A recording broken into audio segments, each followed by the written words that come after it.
வணக்கம். தொடர்ந்து சுற்றி கொண்டே இருக்கிறேன். என் வாழ்க்கை சக்கரங்களில் பாதி ஓடுகிறது. எல்லாம் என்னுடைய பதிவுகளை எல்லாம் நீங்கள் பார்த்திருக்கின்றீர்கள். 30 நாடுகள் சுற்றி வந்து விட்டேன். பல்லாயிரக்கணக்கான மனிதர்களுடன் பேசி கொண்டிருக்கிறேன். இன்று இந்த விடிகாலை பொழுதில் ஒரு அருமையான சந்திப்பு. இது ஒட்டன்சத்திரத்திலிருந்து ஒரு 15 கிலோமீட்டர் தொலைவில் உள்ள தேவத்தூர் என்ற கிராமம். இங்கே கொங்கு மண்டலத்தினுடைய சிறப்பை பற்றி நான் நிறைய எழுதியிருக்கிறேன். இங்கே தம்பி ரமேஷ் என்பவர் தேவத்தூர்காரர். ஒரு 10 ஆண்டுகளுக்கு முன்பு முகநூலில் அவர் எனக்கு அறிமுகமானார். தொடக்கத்தில் நிறைய கருத்து மோதல்கள் ஏற்பட்டன. அதன் பிறகு நெருங்கிய நண்பர்களாகிவிட்டோம்.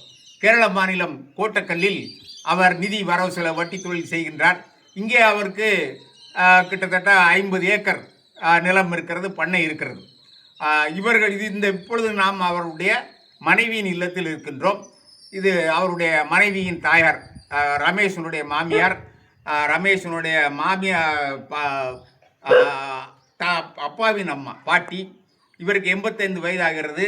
இவருடைய மாமியார், இவருடைய அப்பா அண்மையில் 2 ஆண்டுகளுக்கு முன்பு 105 வயதில் இறந்திருக்கிறார்.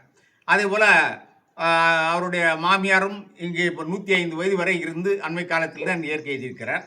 இது இவருடைய தங்கை. இது அவருடைய பெரிய மாமியார் ரமேஷுக்கு.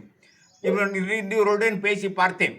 இந்த இடம் இந்த இடத்தில் கொங்கு மண்டலத்தில் பெரும்பாலும் முருங்கை விவசாயம். இந்த அரவக்குறிச்சி பகுதியில், அரவக்குறிச்சி ஒரு 30 கிலோமீட்டர் தொலைவில் இருக்கிறது, முருங்கை வேளாண்மை. அதே போல் கண்ணுவள்ளி கிழங்கு, அதை பற்றி நான் காலையில் நேற்று ஒரு பதிவு போட்டிருந்தேன். அந்த விதை கண்ணுவள்ளி கிழங்கு என்பது செங்காந்தன் மலர், அதுதான் தமிழக அரசினுடைய தேசிய மலர். அந்த கிழங்கு விவசாயம் செய்கிறார்கள். அதை பற்றி நான் தனியாக ஒரு பதிவு போடுகிறேன். இவர்களெல்லாம் இவர் பள்ளிக்கு போனதில்லை, அவரும் பள்ளிக்கு சென்றதில்லை. இவர் 5ஆம் வகுப்பு வரை படித்திருக்கிறார், அவர் +2 வரை படித்திருக்கிறார். இவர்கள் இங்கே இருந்தவரை இன்னும் நீங்கள் கொடைக்கானல் வெளியில் எங்கெல்லாம் போயிருக்கீங்க? வெளியில் எங்கேயும் போகல. வாழ்நாளில் இந்த தோட்டத்திலே பிறந்து இங்கேயே அவருடைய வாழ்க்கை கழிகிறது. நீங்கள் கொடைக்கானல் போயிருக்கீங்களா? ஒரு முறை கொடைக்கானல் போயிருக்கிறார், ஒரு முறை சென்னைக்கு போயிருக்கிறார். இவர் வட இந்தியாவெல்லாம் சுற்றி வந்து விட்டார். எங்கெல்லாம் போயிருக்கீங்க? ஹைதராபாத்து, டெல்லி, பஞ்சாப். மிலிட்ரியில் இருந்தாங்களோ? மிலிட்ரியில் இருந்ததுனால அவருக்கான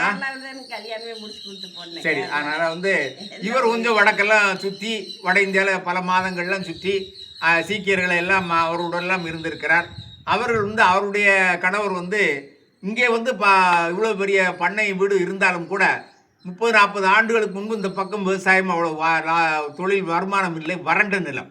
அதனால் அந்த காலத்தில் இவர் MRF ஃபேக்ட்ரிக்கு 50 ரூபாய் சம்பளத்துக்கு போனவர் 35 ஆண்டுகளுக்கு முன்பு அங்கே நல்ல நிலைமையில் இருக்கிறார், வீடு கட்டி அங்கே இருக்கிறார்கள். இங்கே அவர்களுக்கு பண்ணையும் இருக்கிறது. இங்கே எத்தனை ஏக்கர் இருக்கும்? 15 ஏக்கர் பண்ணை இருக்கிறது. ஆனால் MRF கம்பெனிக்கு அந்த காலத்தில் கூலி தொழிலாளராக போகக்கூடிய நிலைமை இருந்தது. ஆனால் இப்பொழுது விவசாயம் ரொம்ப செழிப்பாக இருக்கிறது. கண்ணுவள்ளி கிழங்கு என்று பார்த்தால் 1 கிலோ, ரமேஷ் சொன்னது போல அண்மை காலமாக 1 கிலோவுக்கு 5500 ரூபாய் கிடைக்கிறது. செலவு கொஞ்சம் ஆகிறது. அந்த கிழங்கினுடைய விதை கொஞ்சம் செலவாகும். சில பேர் இந்த பகுதியில் 1 கோடி ரூபாய் செலவு செய்து 2 கோடி ரூபாய் வருமானம் பார்த்திருக்கிறார்கள். இத்தனைக்கும் இடைத்தரகர்கள் தான் வாங்குகிறார்கள். நேரடியாக வணிகர்கள் வாங்கினால் கிலோ 10,000 ரூபாய் வரை போகலாம். இந்த கண்ணுவள்ளி கிழங்கு பல வியாதிகளுக்கு, மூட்டு வலி, பல மருந்து தயாரிப்பதற்கு, புற்றுநோய்க்கு மருந்தாக இருக்கிறது. அது அயல்நாடுகளுக்கு ஏற்றுமதி ஆகிறது.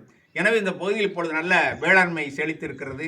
கொங்கு மண்டலம் நல்ல வளர்ச்சி பெற்றிருக்கிறது. தொடர்ந்து சுற்றுவோம்.